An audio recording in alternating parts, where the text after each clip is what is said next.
Hey everyone, in today's video I wanted to go over my Ajax Melee build. Now from the gameplay that you're seeing, you probably think to yourself, wow, this is actually not too bad, until you look to the left side of the screen and notice that it's on normal mode. Before we get into the actual build, this build is definitely not worth using, but this build requires no investment to even use anyway. This build mainly focuses on allowing you to constantly spam your charge sub-attack, and we do this by using cooldown modules. As the build stands now, it doesn't really do much damage, and this is mainly just because of how the modifiers work and the base damage of each sub-attack and the charge sub-attack. I think for this build to be viable, you would probably need a buff to the sub-attack damage, or maybe some new modules, but for this build we don't even use any of our skills apart from the passive. Now it just depends on how you want to build, because you can also make a build around Void Explosion, and whenever you use the skill you gain the sub-attack damage increase of 80%, whenever you use the enhanced skill it gives 210%. The only issue with this is that it only lasts for one sub-attack. Now obviously if you're going to be using this, you would want to use Gladiator, since it will reduce the cooldown. And since when we use the enhanced version of Void Explosion, we use up our Void Energy, which means we no longer gain the Singularity effect, which means our cooldown will be slightly higher, but if we put on Gladiator we can reduce the cooldown whenever we kill an enemy. Now the only issue with this is that we barely kill any enemies on hard mode, unless they're easy to kill mobs. So this skill is basically irrelevant for the build that we're doing today, but you can experiment with it if you want. I was thinking maybe you could lower the cooldown and MP cost so that you could spam it 3 times and then gain the enhanced version to deal more damage. This could also be a good build, but this build literally only uses the passive, and this is Event Horizon. This provides singularity levels, and each level corresponds to a percentage of your yellow resource, which is your Void Energy. As you can see, when I have full resource you have the yellow bar at the bottom. When you have all 3 bars you're at 100%. So you see singularity level on the right,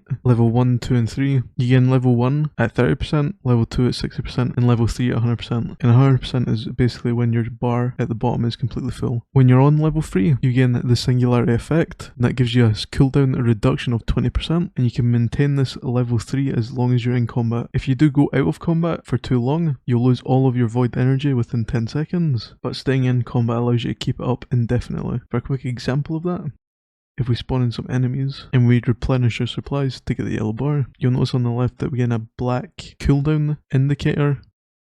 And this is basically the cooldown for when you're going to lose your resource, your Void Energy. And as long as you use an attack, you will never run out of your energy. And since with this build we're not using skills, so we never actually use the energy either. Now I did do tests between Shock Punch, Dual Claw, Tonfa, Kicking and Short Sword. I tested all of these modules to see which one deals the most damage. Shock Punch does deal the most damage, and I've written this into the document. So Shock Punch deals the most initial hit damage at 102,000, and that's followed by Kick, then Dual Claw, then Short Sword, and then Tonfa. Although something unique to the Dual Claw is that it does inflict bleeding, so it causes the enemies to bleed and it makes them tick damage over time, and this damage is 1670, and this is for 11 ticks, and that increases the final damage all the way up to 85,000. So it's still less than Shock Punch. That's why we use Shock Punch instead. You'll see whenever we deal damage to the enemy, we deal 102,000. With this build, you don't even need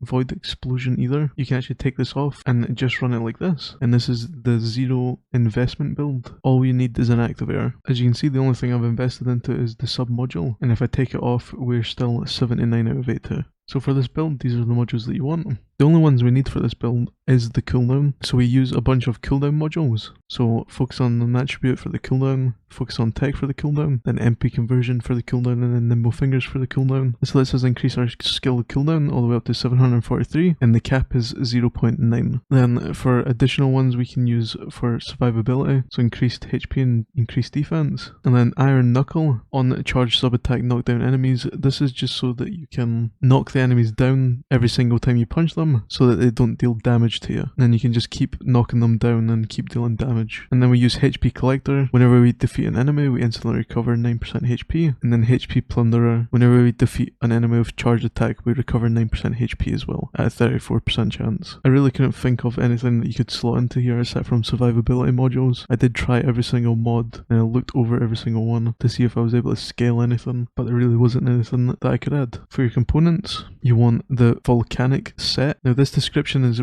written poorly. When I first read it, I thought that the plus 6.6 charge sub-attack damage was every single time I reloaded, and it was up to 3 stacks, so I thought I could gain 3 stacks of the 6.6%. This is incorrect. They should actually separate the lines so that it's more readable. This 6.6% is already pre-applied, and it doesn't require any trigger. You just put the set on and you deal the extra 6.6%. It's pretty poor that you only get 6.6% and it doesn't actually give you the stacks, but at the same time you're not really wanting to be reloading all the time anyway. It's just that the 6.6% modifier doesn't add much damage. The actual stats for these don't actually matter. Obviously you can go for ones with more survivability like max HP, maybe some resistances, then you can also get max MP if you want, but since we're not using skills it doesn't really matter. And then defense as well is pretty good. And then for the processor, you know, max shield recovery. The stats you want really are just survivability stats. And then for the reactor doesn't actually matter, it's only the substats that matter, since this build is solely focused on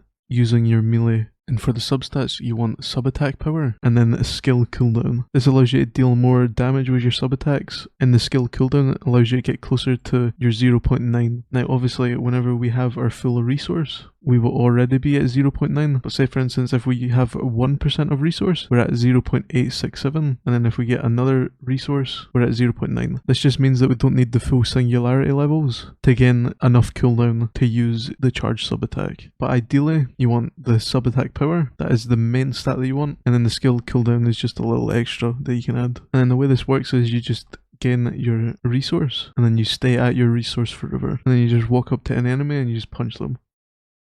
And you can just keep punching them with the sub-attack.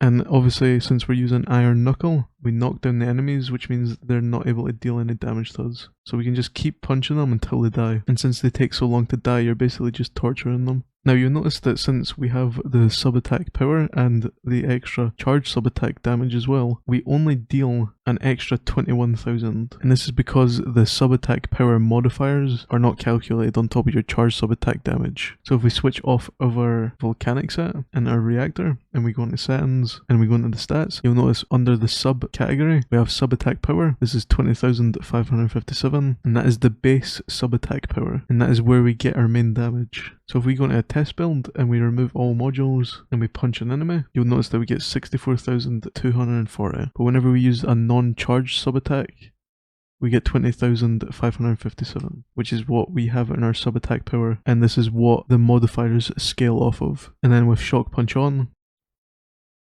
we deal an extra 40,000. Now for the math behind it, so our base sub-attack power is 2,557, and the modifiers modify the base number, and then they add the increase to your damage.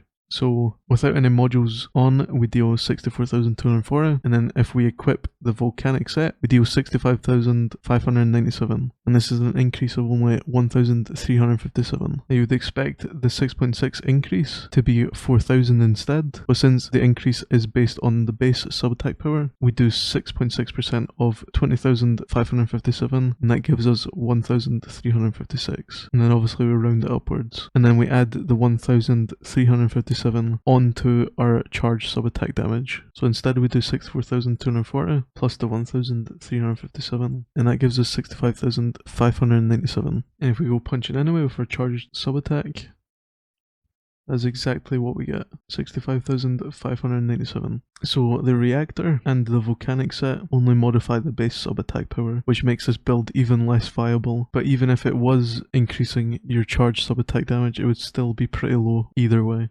Now if we disable the invulnerability, you will be able to see how long it takes to kill an enemy.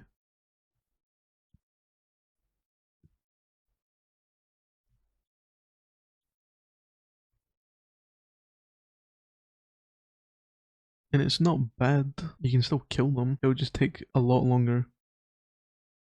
This build is not very viable for the end game or like the hard mode difficulty. I would only really recommend this build if you're new to the game, or if you're going for the award in your journal, which is the sub-attack master. Kill enemies with sub-attacks 1,000 times. I'll have this document linked in the description below. If you found the video helpful, don't forget to like, comment, subscribe, it really helps the channel a lot. I'll see you in the next one. Thanks for watching.